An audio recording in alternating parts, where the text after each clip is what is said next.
Greetings. Welcome to the DragonCon Urban Fantasy Track. And happy December, everyone. We're very happy to be here and all seeing each other, right, guys? And we're going to be talking for the next little bit here about the audio drama Slayers. That was an Audible original. And the first thing we'll do before we get started on the actual discussion is have each of these lovely panelists introduce themselves, all of whom will probably look familiar to anyone who's ever watched any of our Buffy panels before. So, Beth, we'll go ahead and start with you.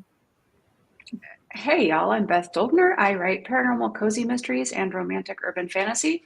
I came to Buffy a little late in the game. I did not go back and start at the pilot episode until probably almost 10 years after this series had first started. Wow. 10 years. Oh my gosh. Anna?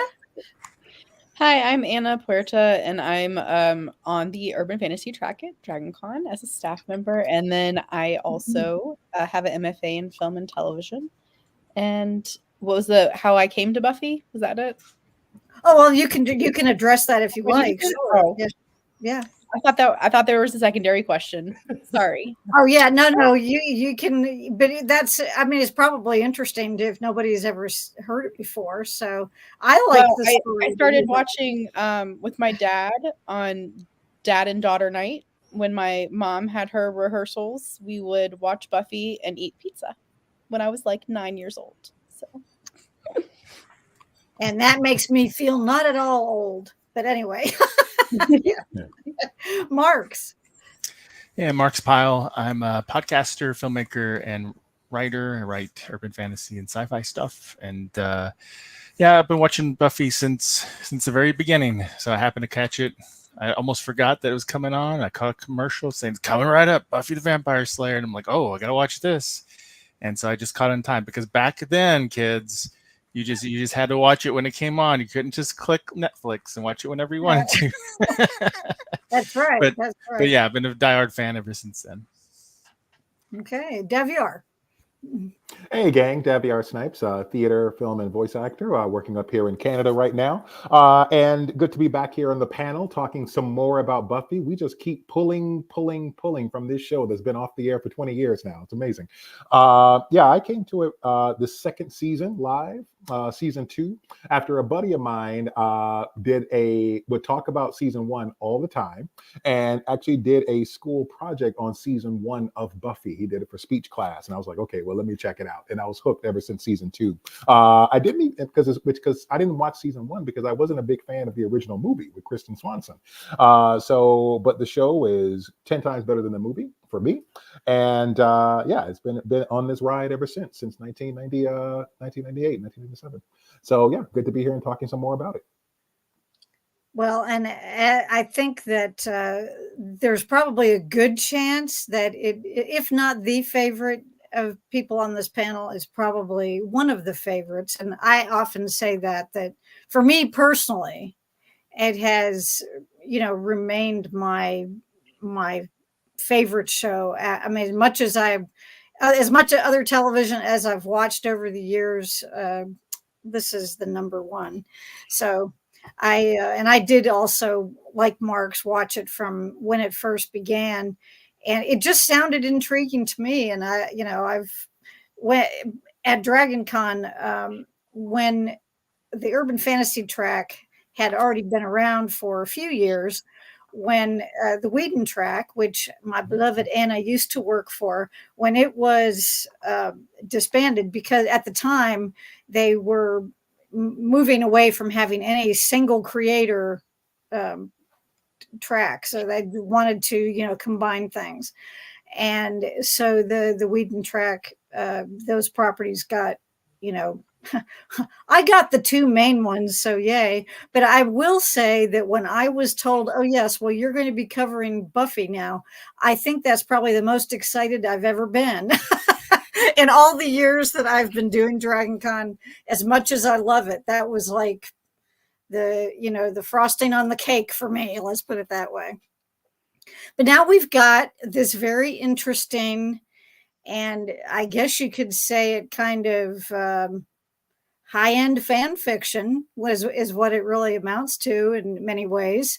Audio drama Slayers, and we're going to talk about that.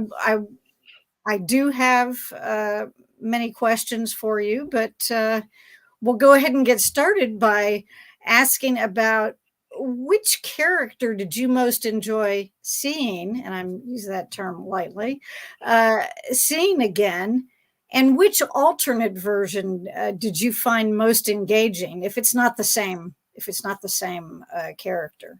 And Beth, we'll start with you.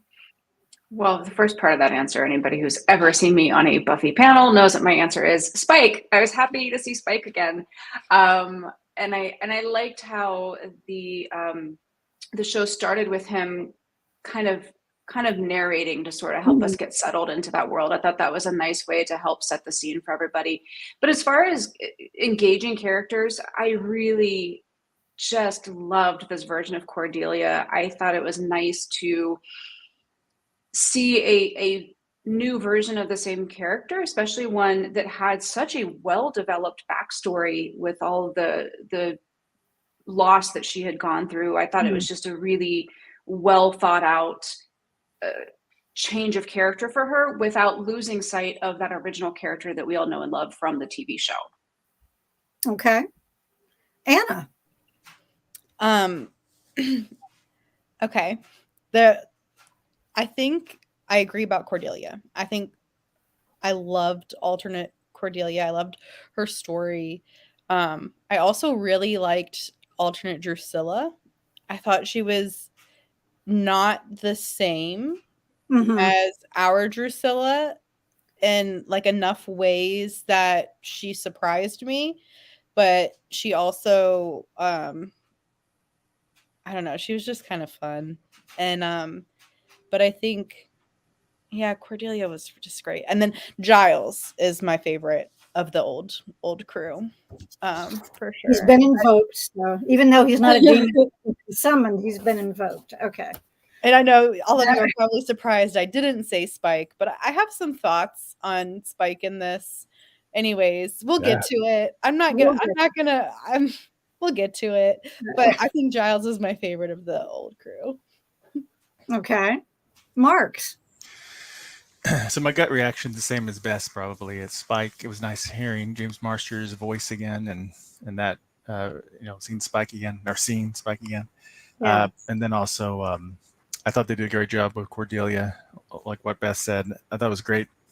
She still had a similar speech pattern and still sounded like Cordelia and everything, but she had a very different backstory that was enough to make me go, I would like to see more stories starring this Cordelia, But to throw something else different in there, I would say Clem was surprisingly fun. He was comedic, but also they added a little bit more to his character, fleshed him out a little bit, and he had a lot of fun moments in it. Yeah, and they did a nice job of explaining. Well, you know why he's got all those extra rolls of skin. It's like, okay, that explains a lot. Devier. Yeah, I don't know. I don't like how Marks slipped 3 answers in there and took one of my answers. It's supposed to be one in each category. But my favorite of the original team was definitely Clem. I thought, and I can't wait for us to get into this. It looks like we're going to have some serious debates. I thought out of the original cast, Clem was the most who I think channeled what he was on the show more for the audio version. Like when he came on, like the voice was the same, like the inflections of the actor was still the same. I mean, he was the only one for me that I felt like, oh, I don't need to see the visual. He's still there. So Clem was great of the original crew. And I got to say, alternate version Anya was good to see, because Anya went through a journey on the original show. And I didn't like the fact that it ended with her, going back to Avengers. Even though I liked the storyline, I hated that it ended so dark for her, that she ended up dead and a reformed demon again. So I like to kind of see like this more heartfelt Anya in this generation, in this dimension, who was a lot more caring, who still kind of had like that Anya kind of snipe, but had a lot more heart. She had a little cute little dog now and everything. So I just kind of liked seeing Anya back and in a more positive way since the last time we saw her, which was Sliced Dead. Spoiler alert. Yeah, exactly. I Yeah. also I liked seeing her almost like in a Watcher's role. Like it wasn't really, but it was kind of where she was this sort of protective figure of Cordelia. I thought that was a really nice, I don't know, twist. Right, and it makes you wonder if she was kind of in that role to begin with, just because they were, friends, or if it was something that she kind of stepped into after after Cordelia didn't have a Watcher anymore. Yeah. So now, who do you feel the main character was, or do you think that there was one? Anna.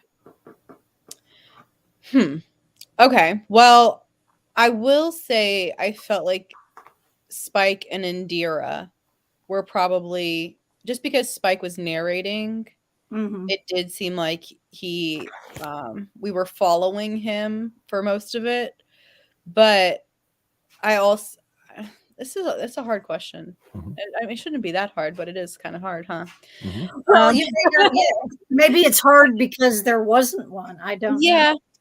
Yeah. I mean, I think we definitely focus on everybody, but I do think Spike narrating kind of gave us his perspective more often than not.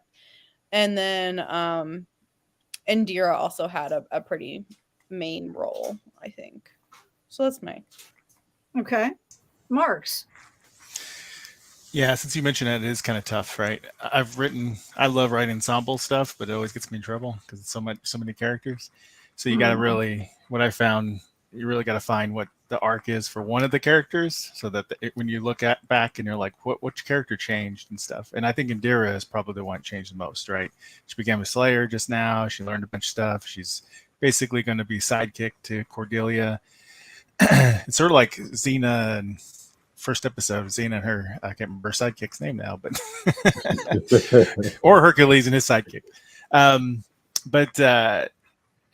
But Spike feels like a main character because he's narrating so much, but Spike doesn't really change throughout the story. So it is a tough thing to answer, but Indira changed the most. So, and she's an interesting character. She's a blank slate because we don't know anything about her. So.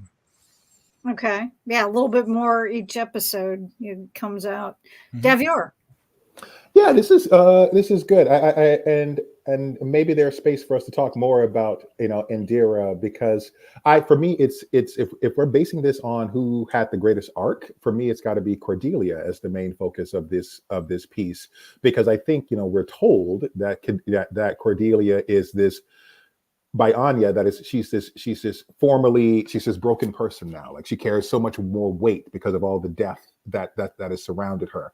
We can get into a debate about, is that really the portrayal that was there? But by the end of that, she supposedly she finds that life again, and particularly in this new Slayer in Indira. So for me, it would be Cordelia having the main focus and kind of having the biggest arc over the piece of the story for me. Okay. Beth. I think they did a really nice job of balancing out the amount of attention and even character development that the various characters got. Though if I had to pick a main character, I would probably go with Indira, because like Davior said, and Mark's also, that we see a lot of growth from her, a lot of change, but also they really set us up nicely for a sequel. And obviously with Indira making the decisions that she did at the end, she's right there ready to lead us on into the next adventure alongside Cordelia. So I also think it was nice how she served as kind of like a representation of all of us at the beginning, because she was the fangirl who's been on all the forums and knew all the lore. And so she was kind of like, our entry into that world in a sense, because she was right there along with us, being the fangirl, getting excited about seeing these characters. Yeah, that was nice. And I always appreciated also the way that she would kind of fill in information for these people who didn't know. and it was funny. Cordelia's like, "Who's Buffy?" And I mean, in the other reality, there wasn't there wasn't anyone like that. So, but it was kind of fun the way that she kept making those references, I thought. And for anyone who maybe stumbled upon this, that just found this audio drama without having been a prior Buffy fan, I wonder how many of them have gone and scrambled to get to the show. I don't know. Now, what about the plot? What did you guys think of the plot of, or the main plot, I should say, of the story? And Marks, you're up first. It was a good plot to set up, future episodes, I feel like. You got all the people in the right places for moving forward. I did like, I like the idea of this Kurgan and trying to become a vampire god and everything. It's, we've seen that a little bit before in other fiction, so but it worked pretty well. It hit on a lot of beats that are very similar stuff we've seen before, but also maybe you need to do that to start off a series, so you kind of remember what you loved about Buffy, and then they can kind of move into a new, fresh direction, maybe. So, because Tara is evil, but that's sort of like Dark Willow, sort of. They did put a twist on it, and there's a lot of stuff that's sort of like before, but there's enough twists, especially at the end where they're setting up for the whole bad crew and everything. That'll be really interesting to see. So, but yeah, it worked fairly well overall. I do feel like, and now I'm not a big audio drama person, so although I think now I want to try more audio dramas. So I don't know what the norm is. I don't have too much to compare it to, except like old school, horror ones that I've listened to. Oh, yeah. That's a whole different thing. But I do feel like the story took longer than I would have expected for 9 hours. It felt like it dragged a little bit. But then I also respect that, you don't have any visuals and stuff, and people have to explain certain things for us to make sense of it sometimes. So, but that would be my only thing. Maybe it could have been condensed a little bit story-wise, but it's a good start for moving forward. Okay. Daviar. Yeah, I'm still kind of thinking about what I think about the plot, because to Mark's point, I do feel it's over long. The time, the number of episodes, and the amount of filler that's there to tell this singular story. But at the same time, I also kind of feel that it's rushed. So I don't really know how to balance that in my own head. It feels like that if this was in like the actual show, it would have been like maybe an episode or two. So I don't. I like some of the things we get with the character, but I don't feel that I was hooked the entire time. I don't feel that the stakes were at a point where I was on the edge of my seat, unable to wait for like the next episode. It's like, okay, what's next? So I don't feel like I was there. Some things about it just felt a little too casual for the amount of time that it was. I mean, for 8 hours. So for me, I like some of the ideas. I just don't think the ideas hit me or like hooked me as much as I wanted it to. And we can probably get into why some of that was. I've got a theory, but we'll see if that is what it was. Oh, okay. Okay. Remember we'll go back to this point in case I forget to bring it up. You need to bring it up. That reminds me, I love the part where Spike started like singing a little bit of that song from Yes. Oh, that was awesome. I know. That was fabulous. I even wrote that down in my notes. He was singing that. Beth. So I'm going to agree with Daviar and Marks about there not really being, the stakes didn't feel as high as they sometimes did in episodes of the TV show, but I'm going to disagree on their thoughts about the pacing. And I think part of that is because I love audio dramas.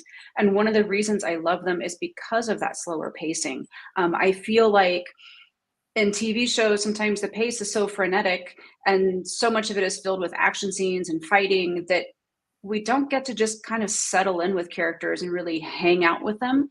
And audio dramas allow us to do that. We get to see these longer conversations and these slower, quieter moments among the characters. And I really like that. I feel like it allows us just to kind of revel in that world a little bit. And for me, I typically listen to audio dramas while I'm doing other things, like doing dishes, folding laundry, sewing, whatever it is. So it's not like I'm sitting there with my attention solely focused on something like I would with a TV show. And I think maybe that's partly why the pacing works a little better for me. But yeah, I love just getting to be in that world and hang out with those characters. The whole thing had been them playing poker. I probably would have listened to all 9 hours of them playing poker together. Or fishing or a cooking show or whatever. Sure. Spike goes fishing. I would listen to that. Anna. Yeah, so I also listen to a lot of audiobooks. Not necessarily audio dramas, I guess. I don't know how we're classifying this, but I listen to a lot of audiobooks, and it's kind of average length, is 10 hours usually for audiobooks. So it didn't feel like especially long, but I did think that it wasn't quite sure what it was at times, which is, and I will there were parts of it where they were like doing a fight scene and like we were just listening to grunts for a few minutes, and it was kind of like, this is not the medium for that. And then there was so that was kind of drag, okay, I don't want to listen to a fight scene. I want to watch a fight scene, but it obviously they needed to have the fight scene because it's right. It's Buffy, well, it's not Buffy, it's Buffy verse. But yeah, so I think there were definitely moments where the pacing was off, but I don't think it was because of a plot issue as much of a medium issue. I don't know if that makes sense to everyone. I think, I think it does. Yeah. And I think, and that's actually just, you said you actually listen to audiobooks, and Beth, are you an audiobook and audio drama person, or how does that work? I very rarely listen to audiobooks. Okay. But audio dramas you do. Okay. Love the audio dramas. Yeah. And what about you, gentlemen? Do either of you typically listen to audiobooks at all? Take it, Marks. Not a whole lot, no. But I do want to listen to more audio dramas. That's why I was curious about if that's normal pacing, because I could see if I'm doing the laundry or something, I might lose a snippet, and so a recap or somebody mentioning something would be very helpful. So I was wondering if that's a norm or not. But yeah. No, I haven't, but I want to listen more. Actually, I got Felicia Day's audio drama in Audible. So it's oh, yeah. I have that too. So who knows? There may be another panel at some point. Yeah. Devier, what about you? Yeah, it's just part of my profession. I've listened to audiobooks for years. I mean, as a way to just kind of, my own personal study and just for my own enjoyment of them, because I love the way that the voice can tell a story without the visuals, and how the voice can help create the visuals. So yeah, I've listened to a ton of them, and that kind of infused my kind of opinions on this, because yeah, I mean, I'm with you, Beth. I mean, I love how a good audio drama can unfold over time. And that's kind of what led me to just kind of think, what I did, that it kind of unfolded. And I think that's an interesting point, that it was maybe it was trying to figure out what it wanted to be. But there was just moments where to your point, Beth, it's yes, I've been washing the dishes when I've been listening to something, and I love those moments that make you pause in the middle of something that you're doing in the real world, because something is happening just for what they were talking about. And those moments were very rare on this recording. And yeah, and so I think, Beth, you made a great, Anna, you made a good point about the fighting too. And Carol, I don't know if you have a question about that, if I should save it for later or bring it up now. Oh, no, you can bring it up. That's fine. Yeah, and it's something that kind of made me realize how much on the show the fighting scenes weren't just fighting scenes to have a fight scene, but they were part of the storytelling. That, I mean, you look at season 7, look at the episode of Showtime when Buffy was fighting that Uber vamp. that was such a part of character and storytelling for that season, and for that, and showing us who Buffy was as a person. And so having that visual of that fight and seeing how brutal that fight was and how badly she got beat but just kept getting up and coming back, that was so powerful for us to see. And not having the visuals of what's happening in the fight really kind of didn't build my full connection with Cordelia as the Slayer, because I didn't get to see Cordelia as the Slayer. You know, I got to hear her, but I wish I really lacked that character portion of seeing her fight and how she commands a room. And so those little things that made the show so powerful for me, I realized I really missed that in this audio version. I don't know if that was a flaw of this version or this medium for this show. I'm not sure. Yeah, that makes a lot of sense, because a lot of times when they were having those kinds of scenes, we didn't know what the result was until it was over and somebody told us, or one person speaking and the other one's not. So, it must be difficult to try to translate that kind of thing into this medium, is my guess. Especially if you associate how important it is, as you were saying, with the character and everything, the character of the show. Yeah, like I remember Buffy and Angel were kind of groundbreaking for martial arts on TV. At least they did some pretty fancy stuff back then that wasn't common at all for American television. But yeah, the best fight scenes are ones that tell a story during the fight, and you see those moments. You can't really do that whenever it's just audio only. So right, you're trying to figure out, what am I hearing? Now that grunt sounded like he's like, oh yes, this is I don't know.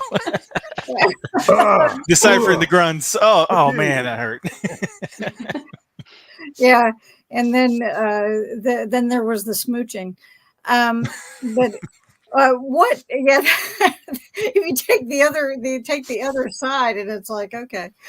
Now I wrote down a few things that occurred to me as I was listening. But my next question is, what parallels with Buffy, the show, did you see in this? Somebody made a mention of one thing, but did you see any like specific parallels, whether it was something specific or something general? Davior, you get to go first.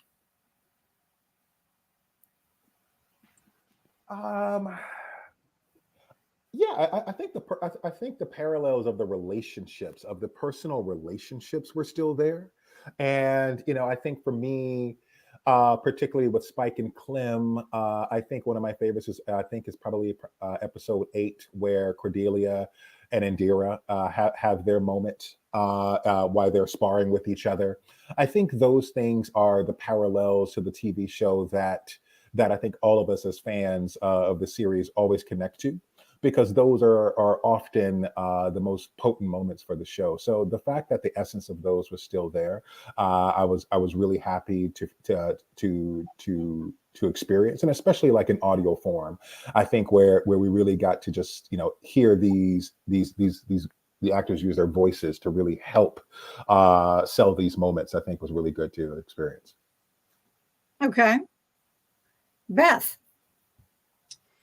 I thought there were a couple of good similarities. One thing that I really liked, and I should have written this down to have it exactly, but Anya said a line that was something to the effect of, the people in power will always try to keep witches down, whether that's a real witch or a metaphorical one, and that you kind of have to fight back and stand up for yourself. And I think that was always a theme with Buffy, is this sort of empowerment and not giving up even when things seem really grim.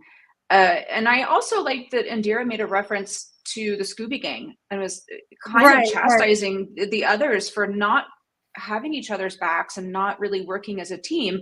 And certainly I think we saw them develop into that team as the storyline went on. But I always loved that about this universe, that you have this core group of people who they're there for each other. And yeah, there's drama and there's fighting and there's all the ups and downs that go with it. But at the end of the day, they would die for each other quite literally. And I think that's an important theme in any kind of a Buffy story.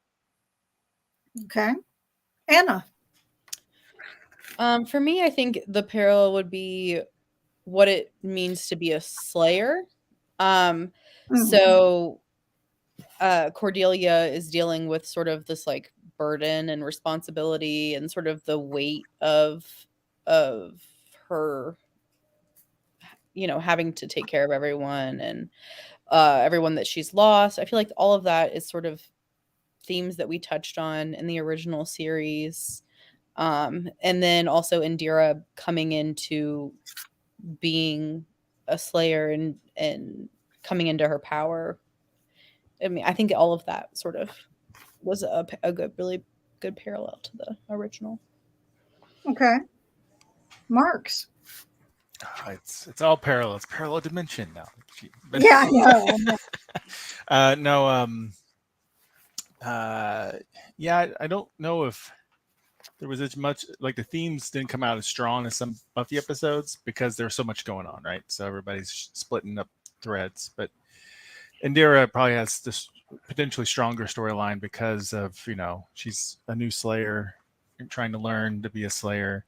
Cordelia does too, I guess, in a way, because it's sort of like you could see that being Buffy if Buffy had lost her sister Dawn and died or something. Right. And all her friends died and everybody. So you know, I guess, gosh, I don't know. Maybe it's about trying to, if you're broken, trying to put the piece back together and become stronger from it. So like Cordelia did, and even Tara by regaining herself back and stuff. So I guess that would be some of the themes, which of course Buffy had in many different storylines. So, but if they do continue this, maybe they can have some really strong episodes, you know. I don't know. Would a musical episode be really good for this? Oh, a musical episode on an audio drama. That might work. Yeah, maybe. That might work. Well, one of the things that occurred to me was that was one of the episodes. I'm looking at my notebook to see which one it was, but it was near the end. It was one of the last ones. Yeah, it was a fight, the fight between Anya and Tara, and it was in the last one. In the last episode, was very reminiscent to me of the one between Willow and Giles in season 6, when they were, you know, I mean, the dialogue wasn't the same, but it was kind of like the tone and the stakes were similar. You know what I'm saying? It was very reminiscent of that to me. And you know, I just thought that was cool that they managed to pull that up. And somebody made mention earlier of the fact that, okay, rather than Willow being the one who was dabbling in black magic, it was Tara, which is kind of a, you know, that was kind of a surprise for all of us, of course. And yeah, that was just one of the things that stuck out to me. Now, somebody here, one of our viewers has this is in reference to the last discussion question, but that Sarah Michelle Gellar's stunt double was also Amy Jo Johnson's stunt double in Power Rangers before Buffy season 1. And I had not heard that before. So thank you, C Wolf 201. We appreciate that. Cool. Yeah, because you never know, right? You never know all the different connections. Now, when you look at it as a whole, what aspects of this drama did you most enjoy, or what resonated the most with you? You know, was something that just meant the most to you. And Beth, it's your turn again to go first. Oh, I would say two things. One is that introducing an alternate universe like this opens up so many possibilities to, and I actually heard an interview with a number of the characters, and a lot of them were saying that they didn't like the way their characters went out. Like Charisma Carpenter didn't like, you know, her ending on Angel, and this is a chance for almost like redemption for these characters, where we're like, especially with Anya, I think we're all upset at the way she went out. And so we get a second chance with them. And I think the other thing that really resonated with me is that, this is I know there's been a lot of Buffy, comics and things like that, but as far as, content with these actors and things, it's the first that we've had in a long time, but I feel like the themes still resonate just as much now as they did back when the show was on the air originally. And I think that's really quite remarkable. That's true. It's like, I guess though, if you're a true believer, right? It still feels that good. Anna. I think a lot of this was about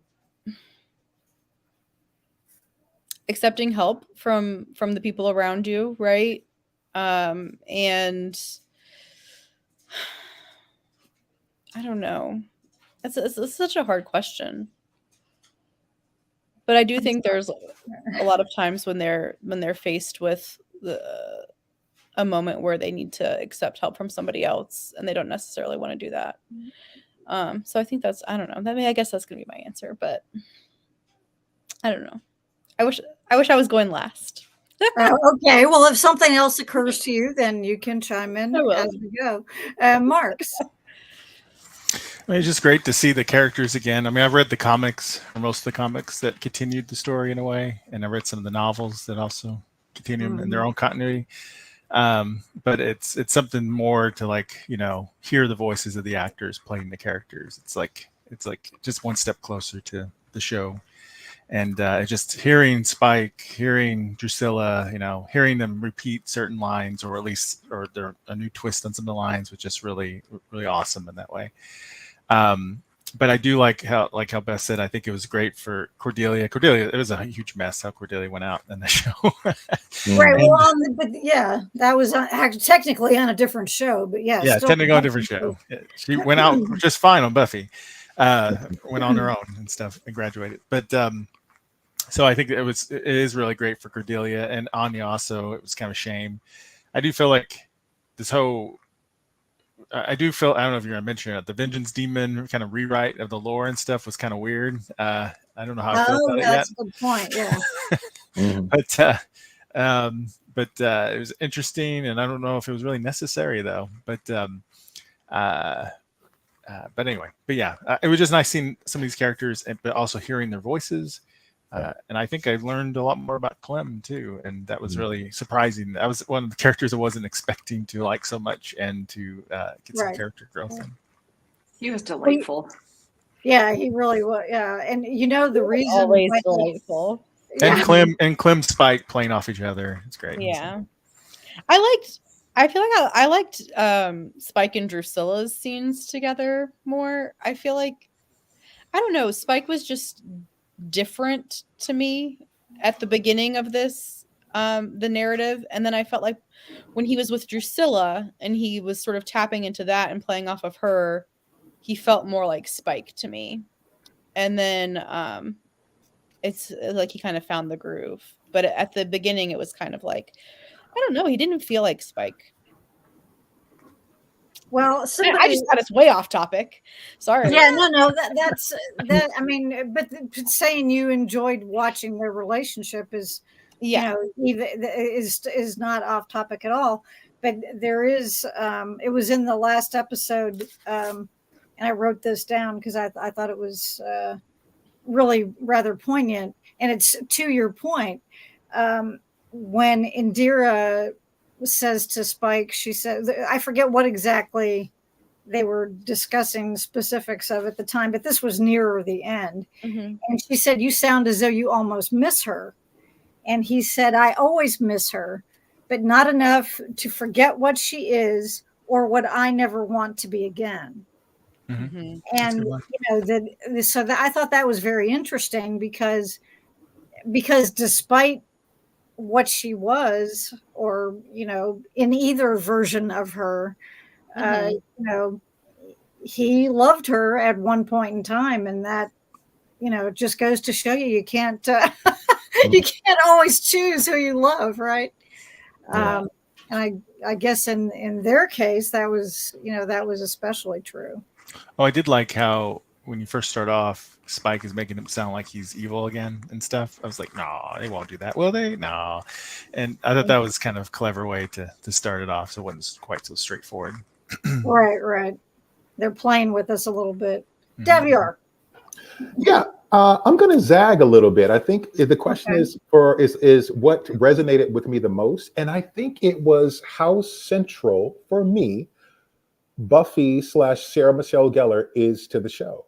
Oh yeah. Because I Yeah. think what resonated to me through the course of all this, I think the thing that, as I think about it more and talk about it, I think the thing that and even to your point, Anna, I think the absence of Buffy is really felt here because I think not only in the weight and in how much the character and the actor Sarah Michelle Gellar just carries on her shoulders with the show and just drives the narrative of the show forward, but I think also that character helps put everybody in their rightful spots. It's kind of like I don't play chess. I was about to use a chess analogy, but let's not go down that road. But it's just kind of like having a piece in the right place that anchors everybody else. Because for me, I very much thought that some of the characters just didn't feel quite themselves. That's why I was so happy about Clem and Anya, who I think were able to fall right back into their slots. But I was a little bit off about how Spike was, and even how Giles was. And Giles was always my second favorite character on the show. But there was just some things that were off, and I'm thinking, like, is that because we don't have Buffy to kind of anchor this and put people in their spot? Like, oh yeah, I'm here. This is how I react off of you, and I do this. So for me, it was the resonance of that central figure for this all to kind of bounce off of and just bloom off of. I felt really resonated with me. So I think zagging a little bit, but saying that's what stood out. And I think, if we go back to the first question that Carol asked, which was who did we think like the main character was, and none of us could really answer that. There really wasn't an anchor like you're saying. And that's probably why none of us could really answer. But I do think they're leading up to, like, if there's another season, are they calling it seasons? I don't know what they're calling it. If there's another one, Yeah. if there's another one, and another arc, I guess, I do think like they are sort of leading up to there being more of a central lead within Indira. But it wasn't there yet. Yeah. Right. So maybe we'll get that anchor. Maybe. Well, and Indira will have to do a lot of growth too, because I didn't feel like they were. I mean, I felt like she took some steps, but by the end of this series, I didn't feel like she was quite there yet to carry the next series on her own. But but yeah, hopefully that's what they're aiming for. Yeah, that makes sense. I thought it was interesting that they didn't end up changing most of what we knew, most of what was canon from the show. I mean, those things, I mean, the alternate versions of people aside, that was a different world. That was fine. And I'm always very intrigued by alternate universes of anything. I enjoyed it in Supernatural. I enjoyed it in Fringe. I thought I just think it's a really interesting concept. And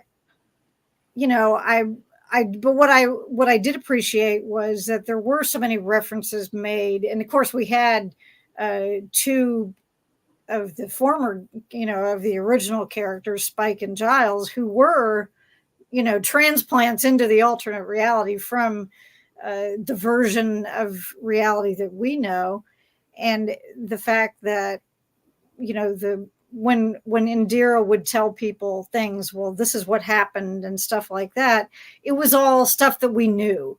It wasn't like she was making stuff up as she went along, or they didn't add stuff that supposedly happened that we didn't know about. There were a couple of times, I think, that Giles said a few things that, or there was the thing like the trap door in between the magic box and in between the two places where, well, well, he and Willow put that together, after Sunnydale was destroyed. Well, of course, that wasn't part of the show, but we could totally have seen that happen. I mean, that's believable enough that at least it was using characters and it was in character for those characters, if that makes sense.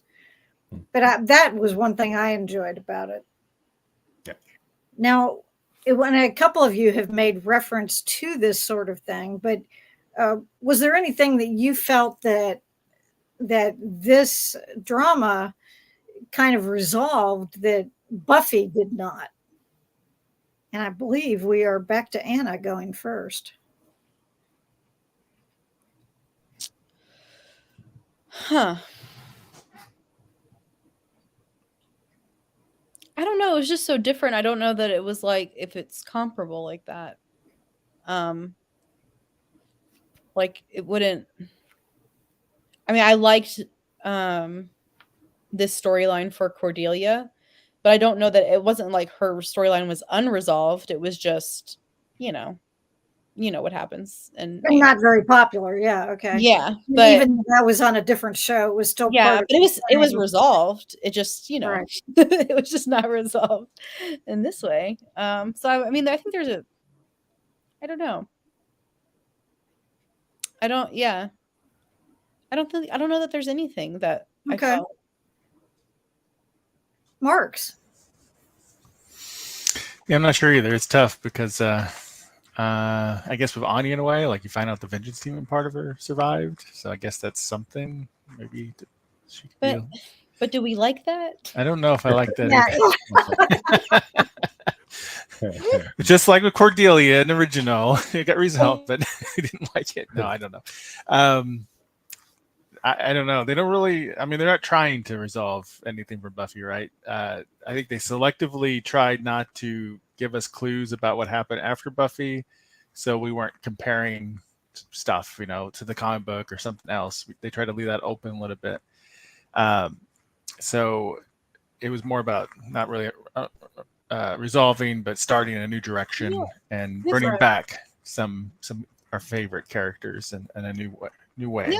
Yeah, they kind of left some things unresolved if you think about it, because they didn't talk about what happened in that in-between time, or like we don't really know why Spike and Buffy and Spike and Giles and Buffy and Giles don't really talk all the time. You know what I mean? How'd you get out of the alley? Get away from the dragon, Spike. I want to know. Yeah, I know. That kept bugging me. Yep. I was like, come on, what about the end of Angel? Yep. Yeah. I mean, and if you read the comics, I mean, I don't know how much Amber and what was his name? Christopher Golden. Christopher Golden. Yeah. Christopher, thank you. I don't know if they went into the comics and followed any of that. I don't think so. But I think Christopher Golden's written for Buffy books or something. Yeah, he did. Sure. He wrote some tie-ins. Yeah. He's written several. But I don't know that they were following it as canon. Right. Yeah. Well, yeah, because the comic book goes in some pretty big changes. It goes in crazy places. So I don't know. Crazy places. that would never happen on Buffy. Davior, what about you? Yeah, I'm going to give Amber and Chris a nice shout out for bringing back Olivia, because we lost. Lost Olivia in season 4, right? And I used to always think that her and Giles was such a cute couple, and it is awesome to know that her and Giles wound up married. And so I really dug that. I really liked that Giles had settled down, was living with Olivia, and had kind of found peace. So I dug that.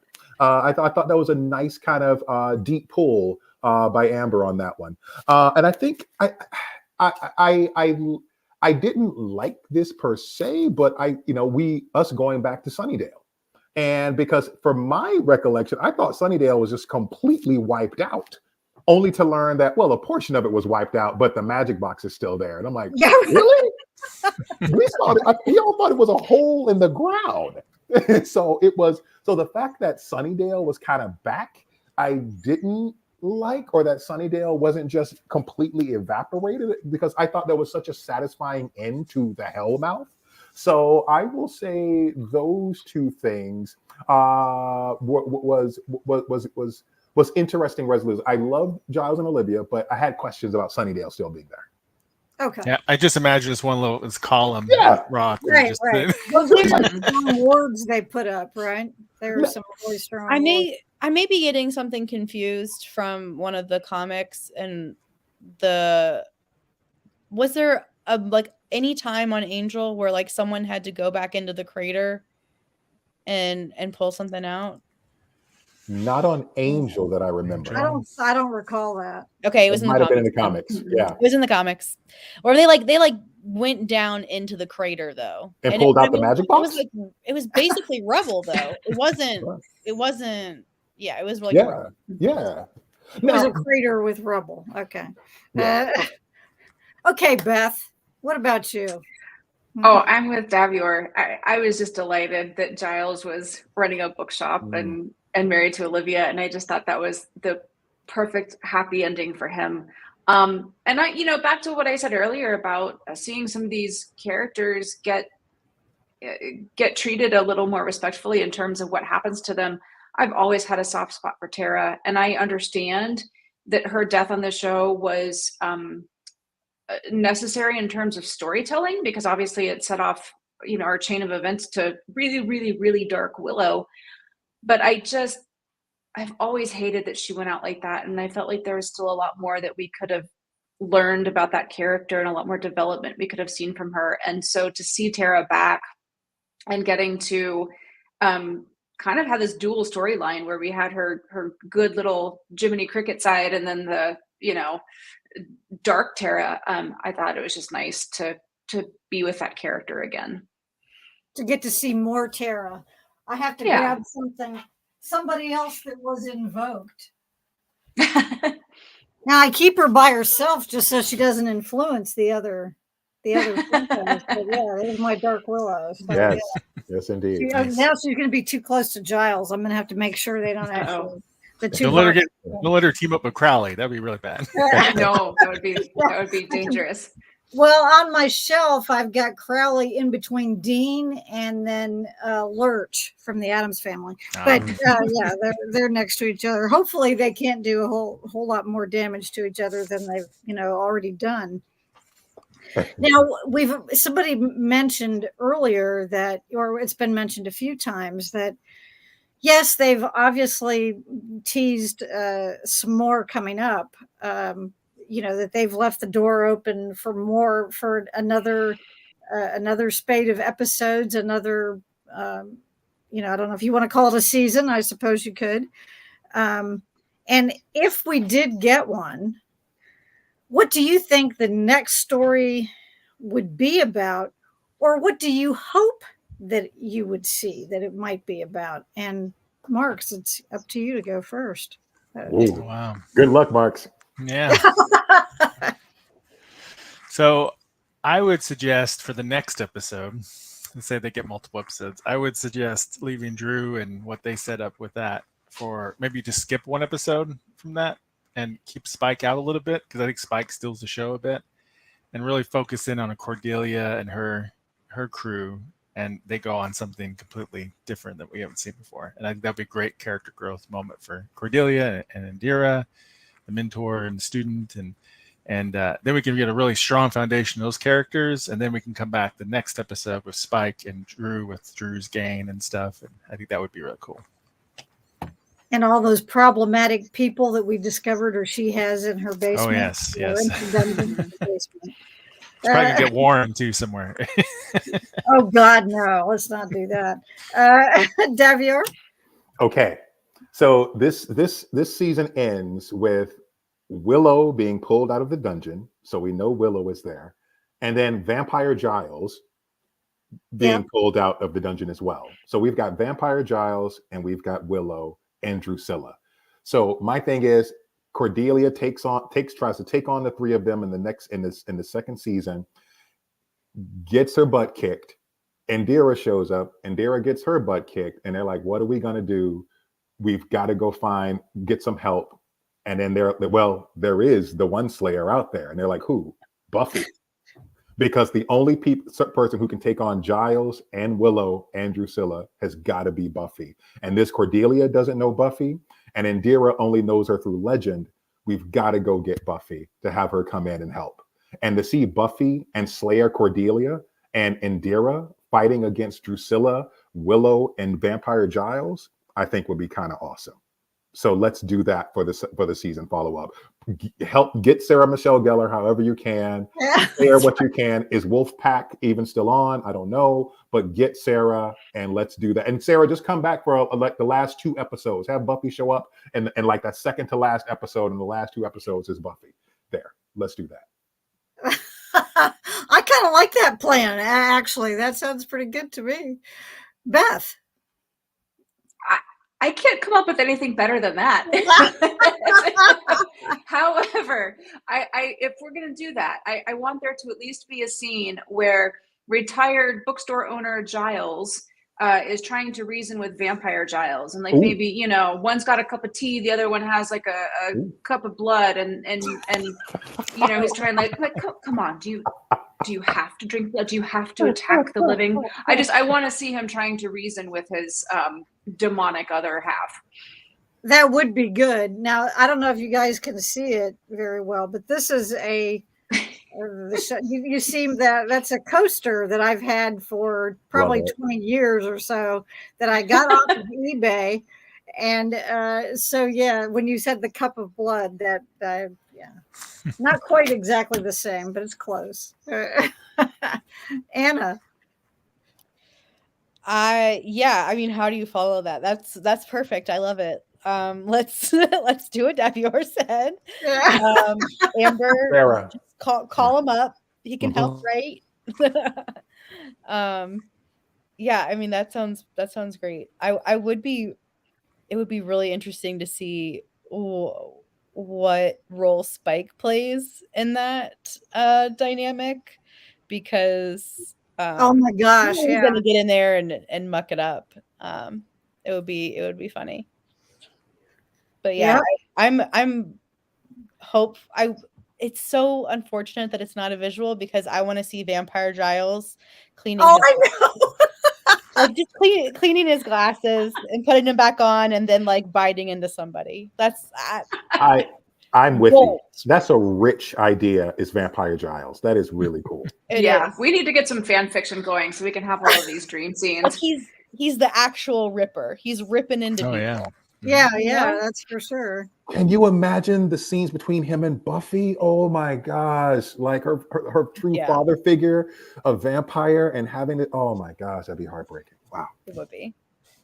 Yeah, that would be something else. But yeah, I think that was probably the biggest shock to me of the two. You know, at the very end, you know, that poor Willow has her mouth all closed, or sewn closed, or magically, I suppose. But and so we didn't hear her. Couldn't identify her voice, but this was supposed to be her, and that was. Allison was busy. Yeah, they couldn't get Allison. But listen, I was expecting her. I feel like because they had Tara, I was expecting a Willow counterpart to come in at some point.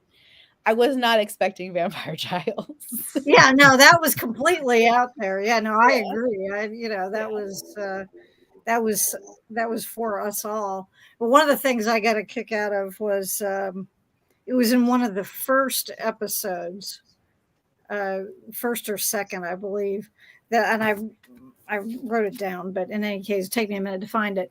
And Indira is trying to tell Cordelia she can help her, and she says, "I can be the Faith to your Buffy," and Spike is like, "That's probably not a very good comparison to use." And there were things like that I just thought that they were great. That was those were like little nuggets for the longtime fans, and that was just great.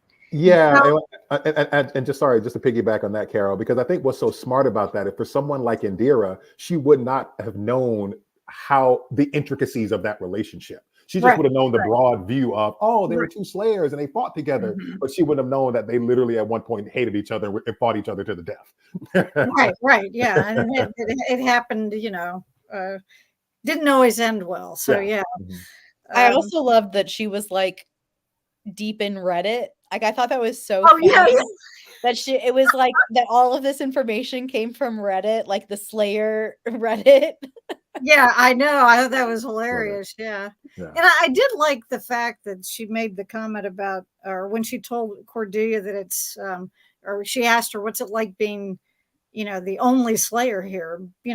Because Mm. in my world, it's kind of like a sisterhood, Mhm. and that was pretty interesting. So there, again, I thought they did a nice job of making those references back to the show that helped give this a more, I guess, real feel for those of us who who are fans of the original show. And the only thing, Anna, that was missing about the Slayer Reddit was that Indira saying something like, "Yeah, and the moderator, this guy Andrew, he's really like on point." Yeah, that would be great. That was great. Yeah, because he's the one who would have Season been doing two. it. He if it would wasn't- be. Yeah, He would be. he's totally the moderator of Slayer He Reddit. would. Yes. Yes. Yeah, I think we've come up with some great ideas I think for so too. Yeah. some alternate things here. Now, the last thing I wanted to ask about was just your overall impressions of the show or the drama, whatever we want to call it. That you know, ha- just your overall impressions and your level of satisfaction with it, and also if there's something that we haven't addressed that you would like to, we can also do that. And Devior, you get to take us home on this one. Uh, Look, I'm glad it's here. It's. I love that this show continues to live on in all the forms that it Mm. has, and that it will continue to do so. I mean, let this thing live forever. So I love that it's here, and I love that we got to see some characters find a new and cool resolution. Again, as been mentioned, Giles and Olivia, Anya is still alive and has found this peace with her pup. It's for me. I really look forward to season 2. I hope they can bring some more characters from the original world, from the original series, back into the show. I mean, and look, hey, bring back Captain Cardboard, bring back Riley, something like that. I mean, I would love to see like Riley in a piece like this, but I think so seeing how many characters they can bring back from the original shows to do what roles, I think will always be exciting. But if there's any way that they can get Sarah back, I think would always be something that I know I would want to see, because I think it's hard to have a show about the Buffyverse without that main entity, because she's just so impactful, and everything just kind of hinges on her, and she carries such a weight with the show. So I hope that at some point that they can do that, but just I just love that the show is here, and we keep the kind of we have the ability to keep exploring the world. Okay, Beth. So I have to mention, first of all, that there is a scene. I think it was in episode 8, where they're in the car and there is a song playing in the background while the characters are talking. And the song is by one of my favorite artists. He's called Frank Turner. And I was so excited that Frank Turner is part of the Buffyverse now. So I don't know who among the writers or producers is a fan of his, but kudos to them for putting Frank Turner into the Buffyverse.